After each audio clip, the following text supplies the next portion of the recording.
नमस्कार मित्रों, आइए आज हम जानते हैं बागेश्वर धाम सरकार की पूरी जानकारी। पंडित श्री धीरेन्द्र कृष्ण शास्त्री की पूरी जानकारी। बागेश्वर धाम कौन से गांव में है? बागेश्वर धाम सरकार का नाम क्या है? बागेश्वर धाम की क्या विशेषताएं हैं? जीवन परिचय और भी जानकारी विस्तार पूर्वक। बागेश्वर एक पवित्र स्थान है जहां पर लाखों लोगों की मनोकामनाएं पूरी होती हैं। बागेश्वर धाम के गुरुजी का नाम पंडित श्री धीरेन्द्र कृष्ण शास्त्री है। बागेश्वर धाम के गुरुजी को भगवान हनुमान जी की असीम कृपा प्राप्त है। दिव्य दरबार में भगवान हनुमान जी और दिव्य शक्तियां उनको प्रेरणा देती हैं। इसी कारण गुरुजी लोगों के मन की बात जान लेते हैं। आज लोग देश विदेश से लाखों की संख्या में बागेश्वर धाम दौड़े चले आ रहे हैं। कोई बीमारी से परेशान है, कोई प्रेत बाधाओं से परेशान है, कोई अशांति से। बागेश्वर धाम में इन सब का निवारण है। बागेश्वर धाम बुंदेलखंड के ग्राम गड़ा पोस्ट गंज जिला छतरपुर मध्य प्रदेश में स्थित है। हजारों समस्याओं से दुखी लोग बागेश्वर धाम में अपनी समस्याओं का समाधान पा रहे हैं। आश्चर्य तो इस बात का है कि विज्ञान के इस युग में समस्याओं को लेकर आए व्यक्तियों की मन की बात उनसे बिना पूछे पंडित श्री बागेश्वर धाम के द्वारा पहले से ही पर्चे पर लिख दी जाती है। बागेश्वर धाम सरकार व्यक्ति का भूत, भविष्य और वर्तमान जान लेते हैं और उन समस्याओं का समाधान भी बता देते हैं, वह भी पूर्णतः निःशुल्क। गड़ा गांव के बाहरी हिस्से में एक प्राचीन मंदिर है जो चंदेल कालीन बताया जाता है। इस मंदिर में बागेश्वर महादेव का चमत्कारिक स्वरूप है और वहीं स्वयं भगवान बालाजी भी विराजमान है।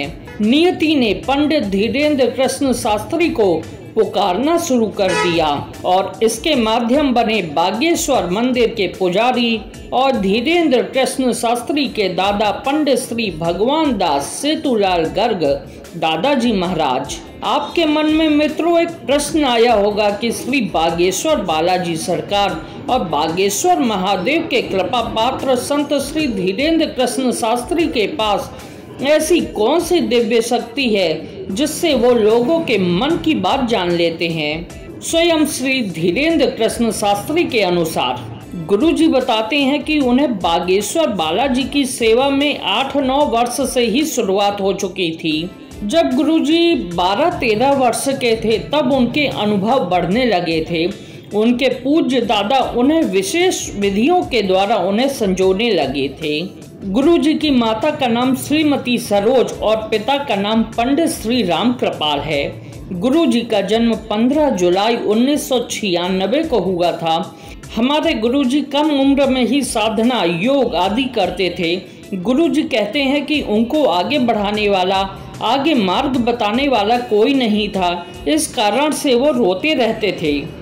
गुरुजी कहते हैं कि उनकी जिंदगी में एक नया मोड़ आने वाला था, इसलिए शायद ईश्वर परीक्षा ले रहा था। गुरुजी कहते हैं कि उनको स्वप्न में ऐसी प्रेरणाएं हुई कि अगर आगे बढ़ना है तो साधना मार्ग को अपनाना पड़ेगा। स्वप्न आने के बाद गुरुजी के मन में कई प्रश्न थे कि साधना कैसे करें, साधना में कौन सा मार्ग अपनाएं आदि। गुरुजी को बालाजी की साधना हुई कि आप अज्ञातवास की साधना करो।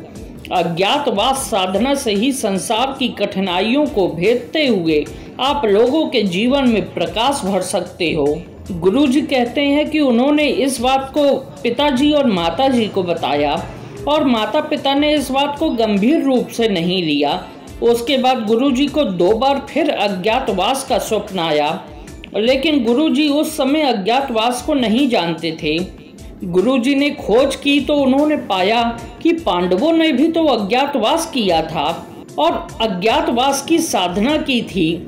इसके बाद गुरुजी को मालूम हो गया कि अज्ञातवास की साधना से ही वो आगे बढ़ सकते हैं और गुरुजी ने बाद में अज्ञातवास का चुनाव किया। उसी अज्ञातवास के दौरान उन्होंने अपने परदादा वंशीय गुरु श्री सद्गुरु सन्यासी बाबा की प्रेरणाएं धीरेन्द्र कृष्ण शास्त्री जी को होने लगी थी। कभी वो गुरुजी के दर्शन करते कभी सद्गुरु दर्शन देते। उसी अज्ञातवास में उनको आशीर्वाद मिला। उसके बाद उन्हें भगवत कृपा प्राप्त हुई और सद्गुरु ने उन्हें वापस जाने को कहा और फिर गुरुजी वापस आ गए। गुरुजी अपने गांव वापस आए। गुरुजी कहते हैं कि सद्गुरु सन्यासी बाबा और श्री बालाजी सरकार की कृपा से उन्होंने कार्य शुरू कर दिए और आज हम सब देख रहे हैं कि देश विदेश से लोग आ रहे हैं बागेश्वर धाम। अज्ञातवास के कठिन मार्ग पर चढ़कर श्री धीरेन्द्र कृष्ण शास्त्री ने भगवत कृपा को प्राप्त किया, जिसे देख लोग बागेश्वर धाम आ रहे हैं और अपनी समस्याओं का समाधान भी पा रहे हैं। लोग पंडित धीरेन्द्र कृष्ण शास्त्री जी को भगवान कहते हैं क्योंकि लोगों की समस्याओं को उन्होंने दूर किया है। लेकिन स्वयं पंडित धीरेन्द्र कृष्ण शास्त्री गुरुजी अपने आप को भगवान नहीं मानते हैं और वो कहते हैं कि मैं भगवान नहीं हूँ। उन्होंने कहा कि एक इंसान महापुरुष, योगी, गुरु बन सकता है लेकिन भगवान नहीं बन सकता। गुरुजी अपनी शक्तियों को बालाजी की महिमा के सिवाय और कुछ नहीं मानते हैं। भक्तों को उनकी समस्याओं का समाधान तो मिलता ही है, लेकिन और साथ में माँ अन्नपूर्णा की कृपा से प्रतिदिन सबको प्रसाद भी मिलता है। गुरुजी गौ सेवा, गरीब कन्याओं का विवाह आदि कल्याणकारी कार्य भी कर रहे हैं।